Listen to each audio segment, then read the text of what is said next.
Were you taught to get a good job, a good government job, or were you taught to go to school? Miss Black Hollywood, what were you taught? Yeah. So I'm a millennial, and I really just based on the That's way I. crazy. I'm friends with millennials. I'm a grown ass woman. I'm Gen Xer. Like, how are you a millennial? That's crazy.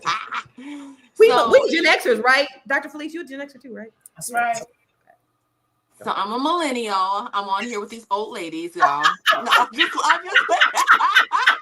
well, I'm a millennial represent. No, yeah, but I am, and I was taught just based on the way I grew up.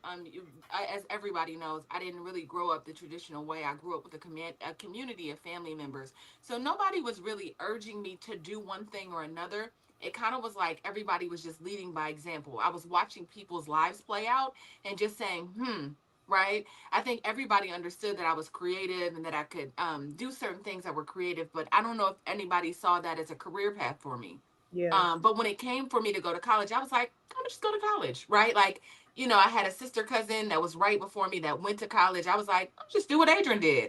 And so that's kind of what set me up. But looking at it, I mean, like Dr. Felice, I had wood shop, I had home ec, I had all of those things as well, but I didn't even connect that was a trade, right? I didn't connect. I was like, oh, we about to be cooking today, or Yeah. we got to go to. I just thought it was something fun to do or different to do that was using our hands. Yeah. But I didn't connect the two. Yeah. Um, Double A says she's a millennial. And she never was really forced to get an education, but it always was in me to go for myself. It's the one thing no one can take away from you once you earn, and I think that's great. As for me, I thought that was next. Like, I was an honor student in school. I got some of the highest test scores. I did all the things, but my parents weren't together. It was just, nobody was really paying attention to me, and I didn't go. And I ended up, my dad got married to this crazy lady. They kicked me out the house. I was kind of homeless, kind of living from pillar to post. Got a job, and got into a place. I lived with my ex, and we lived together for a couple of years, and then we broke up. We got back together, then we got married, and then we had a baby. um, Married first, by the way. But so I didn't get the chance to go. I always say I have a PhD, but I wanted to go. I thought that was like for me. I just knew that was next, and it wasn't. And again, that's the biggest mistake I feel like I've ever made. That's my only regret in life.